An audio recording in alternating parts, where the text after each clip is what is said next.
हमारा next chapter है भारत के बाहर क्रांतिकारी गतिविधियाँ। डायरेक्ट क्वेश्चन आंसर करेंगे। लंदन में इंडियन होम रूल सोसाइटी का प्रारंभ किसने किया? तो ये थे श्यामजी कृष्ण वर्मा। ऑप्शन डी सही हो जाता है इसमें। फरवरी 1905 में लंदन में श्यामजी कृष्ण वर्मा ने इंडियन होम रूल सोसाइटी की स्थापना की। याद करें, 1905 में लंदन में श्यामजी कृष्ण वर्मा ने इंडियन होम रूल सोसाइटी, ठीक है, इन्होंने इंडिया हाउस की भी स्थापना की। यहाँ से एक समाचार पत्र द इंडियन सोशलॉजिस्ट को इसका प्रकाशन भी किया। लंदन में सरकारी तंत्र के विशेष सक्रिय होने के कारण श्यामजी वहाँ से पेरिस और अंततः जिनेवा चले गए। नेक्स्ट है रिपीटेड है कि उन्होंने इंडियन होम रूल सोसाइटी की स्थापना कहाँ की थी? तो लंदन में। नेक्स्ट है कब हुई थी? रिपीटेड। क्वेश्चन नंबर देख लीजिए। 3 रिपीटेड है, 4 रिपीटेड है, 5 रिपीटेड है। क्वेश्चन नंबर 6, वह कौन था जिसने गदर पार्टी को स्थापित किया था? तो लाला हरदयाल थे। 1913 में सोहन सिंह भागना ने association of Hindustani workers of Pacific coast या Hindustan association of the Pacific coast नामक संस्था की स्थापना की। इस संस्था ने गदर नामक एक अखबार निकाला जिससे इस संस्था का नाम भी गदर पार्टी पड़ गया। मतलब यही संस्था आगे चलकर गदर पार्टी बन गई। लाला हरदयाल इस संस्था के मनीषी पथ प्रदर्शक थे। चूँकि विकल्प में सोहन सिंह भागना नहीं दिया है, इसलिए इसका उत्तर हो जाता है लाला हरदयाल। ये बहुत इंपॉर्टेंट लाइन है क्योंकि ज़्यादातर सिर्फ यही बोल दिया जाता है कि लाला हरदयाल का ही नाम आता है गदर पार्टी से। फिर question number 7 repeated, question number 8 repeated 1913, ठीक है। Question number 9 repeated. 10 गदर पार्टी का पहला सभापति तो सोहन सिंह भागना। गदर पार्टी पराधीन भारत को अंग्रेज़ों से स्वतंत्र कराने के उद्देश्य से बना एक संगठन था। इसे अमेरिका और कनाडा के भारतीयों ने वर्ष 1913 में बनाया था। यह पार्टी हिंदुस्तानी गदर नामक पत्र भी निकालती थी जो उर्दू, गुजराती और पंजाबी में प्रकाशित होता था। इसके संस्थापक अध्यक्ष कौन थे? सोहन सिंह भागना। क्वेश्चन नंबर 11 गदर पार्टी सोहन सिंह भागना। क्वेश्चन नंबर 12 गदर पार्टी से निम्नलिखित में से कौन संबंधित नहीं थे? तो ऑप्शन डी हो जाता है खुदीराम बोस।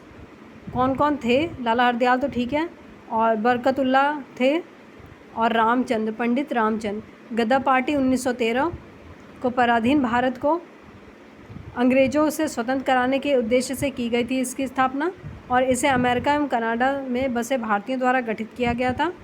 अमेरिका और कनाडा। पार्टी का मुख्यालय सैन फ्रांसिस्को, अमेरिका था। लाला हरदयाल इस संस्था के मनीषी प्रदर्शक थे। गदर पार्टी में रामचंद्र, बरकतुल्ला, रासबिहारी बोस, राजा महेंद्र प्रताप, अब्दुल रहमान, मैडम भीकाजी कामा, भाई परमानंद, करतार सिंह, करतार सिंह सराभा और पंडित काशीराम प्रमुख थे। जबकि 30 अप्रैल 1908 के बिहार के मुजफ्फरपुर में खुदीराम बोस और प्रफुल्ल चाकी ने किंग्स फोर्ट पर बम फेंका था 1908 में, ठीक है। ये पार्टी 1913 की बात है।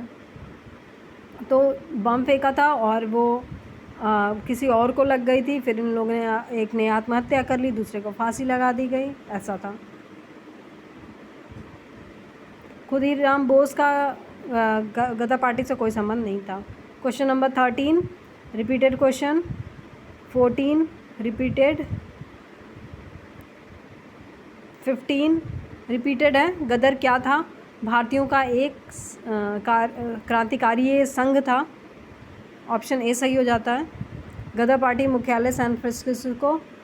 17 प्रथम विश्व युद्ध के दौरान सक्रिय होने वाले गदर क्रांतिकारियों का आधार स्थल क्या था? पश्चिमी अमेरिका।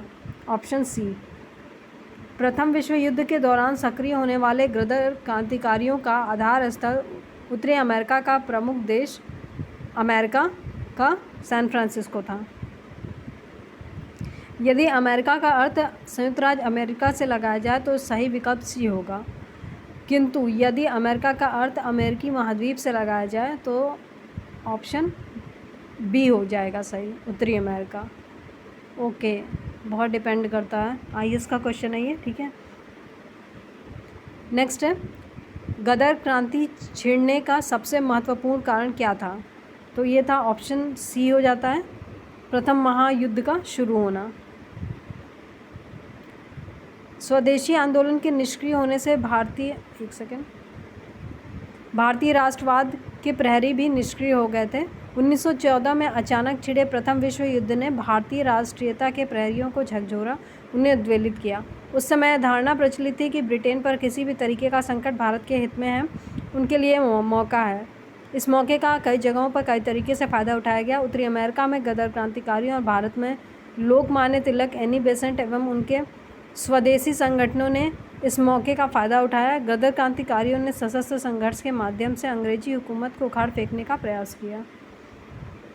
क्वेश्चन नंबर 19, निम्नलिखित में से कौन व्यक्ति था जिसने विदेश में गणतंत्रात्मक सरकार की स्थापना की थी?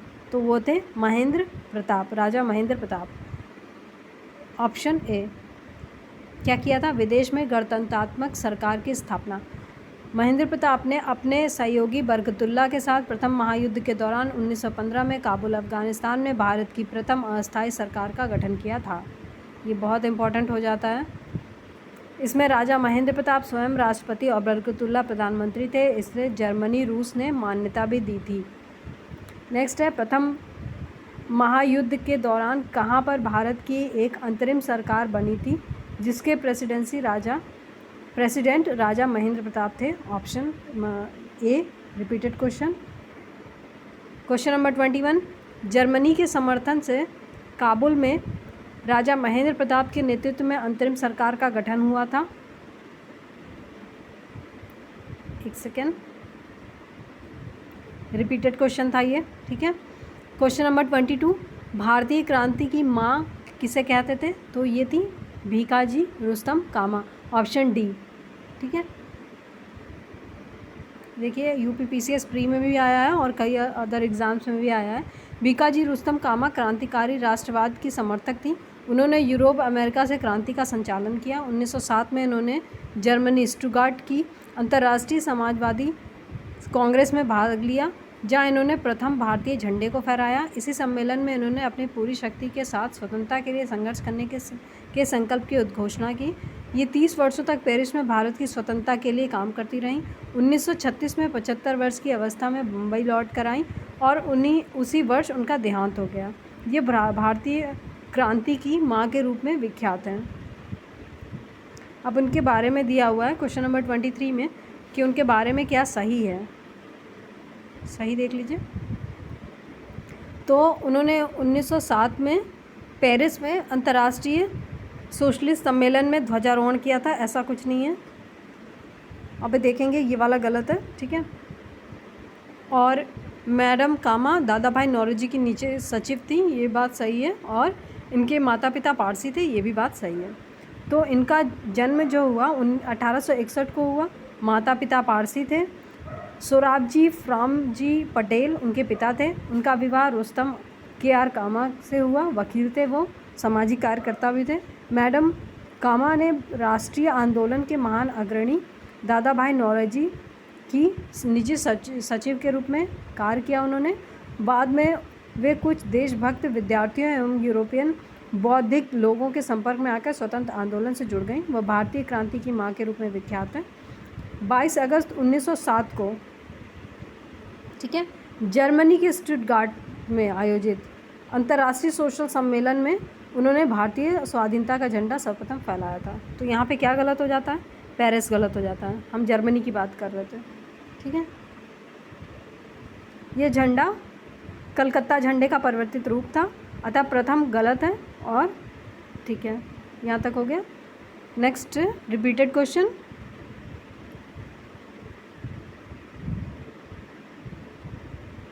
ठीक है। क्वेश्चन नंबर 25 रिपीटेड है। Question number 26 repeated, 27 repeated, 28। निम्नलिखित में से किस युग्म को इंग्लैंड में अंग्रेज अधिकारियों की हत्या का आरोप में फांसी की सज़ा मिली थी? तो ये थे मदन लाल ढींगरा और उधम सिंह। ऑप्शन सी सही हो जाता है इसमें। 28 देख लीजिए। इंग्लैंड में, एक सेकेंड, इंग्लैंड में अंग्रेज अधिकारियों की हत्या के आरोप में मदन लाल ढींगरा एवं उधम सिंह को फांसी की सज़ा मिली। मदन लाल ढींगरा और उधम सिंह। ध्यातव्य है कि मदन लाल ढींगरा ने 1 जुलाई 1909 को लंदन के भारतीय राष्ट्रीय संघ की बैठक में भारत राज्य सचिव के सलाहकार कर्जन वायली और कावास ललका को गोलियों से भून दिया और फलतः उन्हें फांसी की सज़ा दी गई। उधम सिंह ने जलियांवाला बाग हत्याकांड के अप्रत्यक्ष रूप से जिम्मेदार तत्कालीन पंजाब के गवर्नर माइकल ओ डायर की लंदन में हत्या कर दी, फलतः इन्हें भी मतलब फांसी की सज़ा हुई। 29, क्वेश्चन नंबर 29, कर्जन वायली की हत्या के आरोप में किसे दिया गया मृत्युदंड? मदन लाल ढींगरा। रिपीटेड है। क्वेश्चन नंबर 30,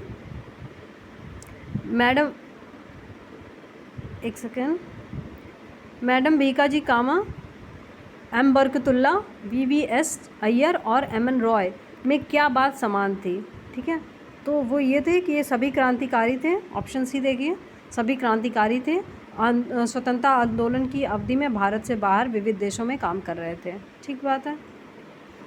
क्वेश्चन नंबर 31, 1906 में लंदन में अभिनव भारत सोसाइटी की स्थापना किसने की? तो ये थे VD सावरकर। अभिनव भारत 1906, VD सावरकर। ठीक है।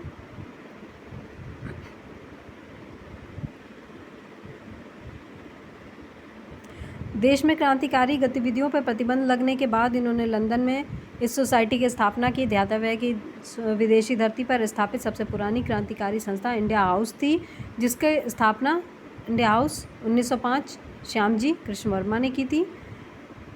इस संस्था के प्रमुख सदस्यों के रूप में VD सावरकर, PM बपत और लाला हरदयाल जैसे क्रांतिकारी जुड़े हुए थे। अब ये क्वेश्चन नंबर 32 है कि कामागाटा मारू क्या है, मतलब है क्या? तो ये है कनाडा की यात्रा पर निकला एक जलपोत था। आपने पढ़ा भी होगा कि कनाडा की यात्रा पर एक जलपोत निकला था, जिसे प्रथम विश्व युद्ध के दौरान भारत के गुरदीत सिंह, ठीक है, ने किराए पर लेकर और उसमें करीबन 350 से ज़्यादा यात्रियों को बैठाकर कनाडा के शहर वैंकूवर की ओर प्रस्थान किया था। लेकिन तट पर पहुंचने के बाद पुलिस ने घेराबंदी की और उन्हें अपने यहाँ उतरने नहीं दिया, उन लोगों को रोक दिया। तो नेक्स्ट क्वेश्चन भी सेम है, ठीक है। और उसके बाद 34 रिपीटेड है, 35 रिपीटेड है, 36 वो कौन थे जिन्होंने इंडिपेंडेंट लीग की स्थापना की? तो Rashbehari Bose. Independent league. Rashbehari Bose Japan में रह रहे भारतीय अप्रवासी थे और इन्होंने 1942 के दौरान राजनीतिक समस्याओं पर विचार विमर्श हेतु उन्होंने टोक्यो में भारतीयों का एक सम्मेलन आयोजित किया। कहाँ? जापान में ही, ठीक है। और इन्होंने 1942 के बैंकॉक सम्मेलन में इसको विधिवत रूप प्रदान किया एवं सुभाष चंद्र बोस को निमंत्रित किया, ठीक है। यहाँ से होता है, सुभाष चंद्र बोस वहाँ जाते हैं और फिर उन्होंने अपनी पार्टी, अपने वहाँ पे लोग इकट्ठा करते हैं वहाँ पे। इस सम्मेलन में रासबिहारी बोस ने इंडियन इंडिपेंडेंस लीग की स्थापना की, ठीक। यहाँ पे वाला चैप्टर कंप्लीट हो गया। नेक्स्ट चैप्टर नेक्स्ट वीडियो में देखेंगे।